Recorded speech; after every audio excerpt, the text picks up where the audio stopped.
What you are about to hear has built more fortunes than any university, any inheritance, any stroke of luck in human history. It is not complicated. A child could understand it. And yet grown men will hear it, nod their heads, and never use it. They will return to their lives unchanged, because the secret demands something most men are unwilling to give. Not money, not time, not talent. Belief. Belief before the evidence arrives. The strangest secret is this: you become what you think about. Not occasionally, not when it's convenient, constantly. The mind is a magnet, and it pulls toward it whatever it dwells upon most: wealth or poverty, courage or fear, empire or servitude. The choice is made not in your circumstances, but in your thoughts. Earl Nightingale called this the strangest secret because it hides in plain sight. Every successful man knows it. Every ancient philosophy teaches it. Every sacred text contains some version of it. And still, 99 men out of 100 will live and die without ever using it.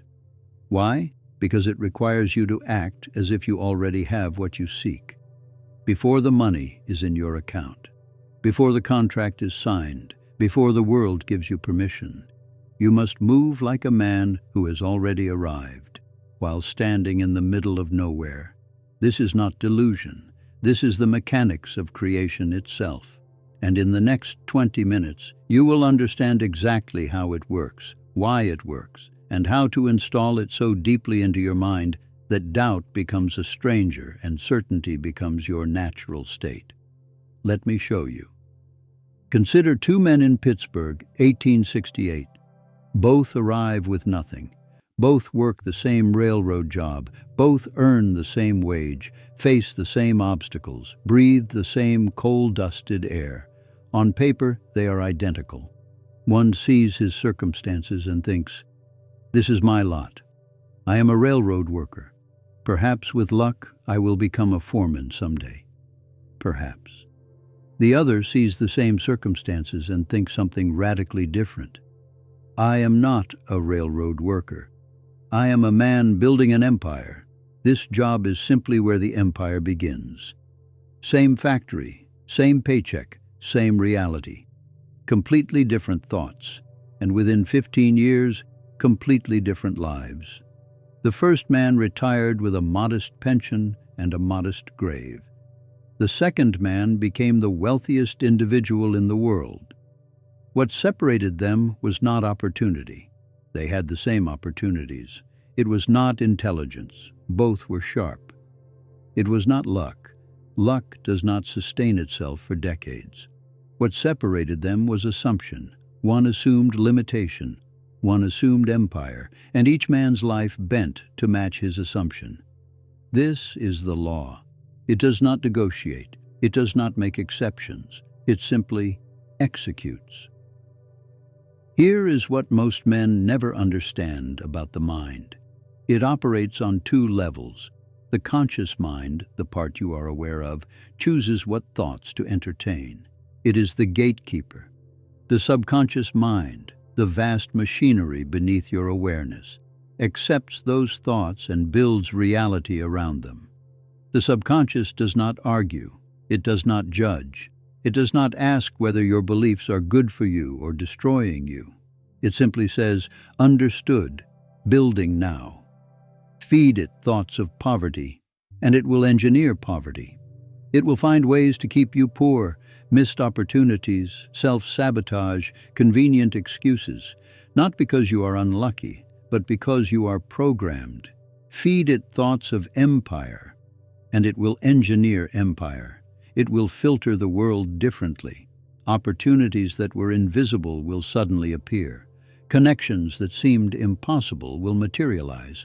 Doors that were locked will swing open. This is not magic. This is mechanics. The man who constantly dwells on his debts stays in debt. His subconscious has its instructions. The man who constantly dwells on building wealth, not wishing for it but assuming it, begins to see paths the first man cannot see. Watch this principle operate in the lives of men you know. There is always a man in every office who complains that he never gets promoted. Listen to his thoughts if you could hear them. The boss doesn't like me. The system is rigged. They only promote people who play politics. I never get a fair chance. He has assumed limitation, and his assumption becomes his reality. He walks into meetings already defeated. He speaks with the tone of a man expecting rejection. His subconscious has written a script, and he performs it flawlessly every single day. And there is another man, perhaps sitting at the next desk, who operates from an entirely different assumption. He thinks, I am valuable. My work speaks for itself. The promotion is coming because I am becoming the man who deserves it. Watch him closely. He volunteers for difficult projects. He speaks with quiet confidence. He acts like leadership before leadership is given to him. And somehow, mysteriously, he rises while the first man watches and calls it luck.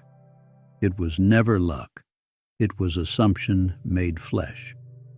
Henry Ford understood this law completely. When his engineers told him the V8 engine was impossible, that physics itself forbade putting 8 cylinders into a single block, Ford did not argue. He simply said, produce it anyway. He assumed the solution existed before it was found. His engineers worked for months, then years, failing repeatedly. But Ford's assumption was unshakable, and eventually, inevitably, they found a way. The V8 engine that revolutionized the automobile industry was born, not from superior knowledge, but from superior assumption. Thomas Edison operated the same way. When asked about his thousands of failed experiments with the light bulb, he replied, I have not failed. I have found 10,000 ways that do not work. That is not perseverance alone. That is a man who assumed success so completely that failure was simply information, never identity. He knew the light bulb was his. It was only a matter of time. And because he knew it, he acted accordingly. And because he acted accordingly, it became true. Napoleon Hill spent 20 years studying over 500 millionaires. His conclusion was devastating in its simplicity. The primary difference between success and failure is the habitual content of a man's thoughts, not his starting point, not his education, not his connections, his thoughts. Now, here is where most men fail, even when they understand this intellectually. They try to think positively through willpower alone. They wake up, clench their fists, and declare, I am wealthy, I am successful, everything is working out. By noon, the old doubts have crept back. By evening, they have surrendered to their old patterns. Within a week, they have concluded that the principle does not work. The principle works. Their method was wrong. You cannot overpower decades of mental programming with brute force. The subconscious is too deep, too grooved, too resistant to sudden change. Trying to overpower it is like trying to stop a river by standing in the current and pushing. The Titan uses a different approach. He does not fight his old thoughts. He replaces them systematically, patiently, relentlessly. He understands that the subconscious responds to two things, repetition and emotion. So he feeds it new thoughts repeatedly with conviction until those new thoughts become the dominant pattern. Consider how the old programming was installed in the first place. You did not wake up one day and decide to doubt yourself. The doubt was layered in through thousands of small moments, a parent's careless criticism, a teacher's dismissive comment, a failure that you interpreted as identity instead of information, repetition upon repetition, year after year, until limitation felt like truth. The same process works in reverse. You install new programming the same way the old programming was installed, through repetition, through emotion, through consistent exposure. The only difference is that now you are doing it deliberately. You are choosing what enters your mind instead of accepting whatever the world decides to put there. This is why what you do in the morning matters. This is why what you read matters. This is why the men you surround yourself with matters. Every input is either reinforcing the old program or installing the new one. There is no neutral ground. You are always being programmed. The only question is, who is writing the code? Let me tell you about a night that almost ended everything. It was 1873. The financial panic struck without warning. Banks collapsed. Fortunes evaporated. Men who had been wealthy at breakfast were ruined by dinner. I sat alone in a small office in Pittsburgh, the weight of potential catastrophe pressing down like a millstone. My steel investments were leveraged. Creditors were circling. The newspapers predicted total collapse. And in that dark room, the thoughts came. The thoughts that visit every man when the world seems to crumble. I thought, this is the end. Everything I have built will be swept away. I will be remembered as a failure. The ghost of poverty began to whisper, and for one terrible hour I listened. But then, something shifted. A principle I had learned years before surfaced from the depths. A truth I had tested and proven again and again. You become what you think about.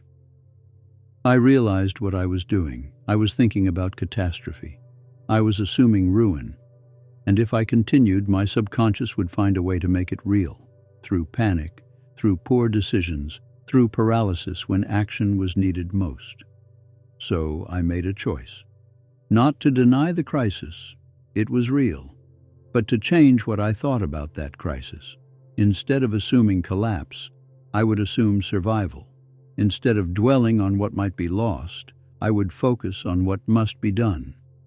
Instead of acting like a victim, I would act like a general who had faced worse odds and won. I sat up in that dark room and I said aloud, I am not finished. I am not defeated. This crisis will become my greatest opportunity. I did not feel it yet. The fear was still there, but I said it anyway. And then I said it again. That night, I chose my assumption, and everything began to shift. Within 18 months, the panic had become my advantage. Competitors who had assumed failure were gone. Assets they abandoned I acquired for pennies. My empire did not merely survive 1873, it doubled because of it. That night taught me something I have never forgotten. The circumstances do not create your reality. Your assumptions about those circumstances do. A man who assumes defeat will find evidence to support his defeat. A man who assumes victory will find pathways to his victory. This is not optimism. This is the architecture of the mind. So how do you actually live this? Let me give you the method, not philosophy, execution. First, you must define what you want with surgical precision. The subconscious cannot build a fog. It requires blueprints. I want to be successful is useless. It is vapor. I will build a business generating $10,000 monthly within 18 months, serving this specific market, solving this specific problem. That is something the mind can construct. Write your definite aim down. One sentence. Clear as glass. Read it when you wake.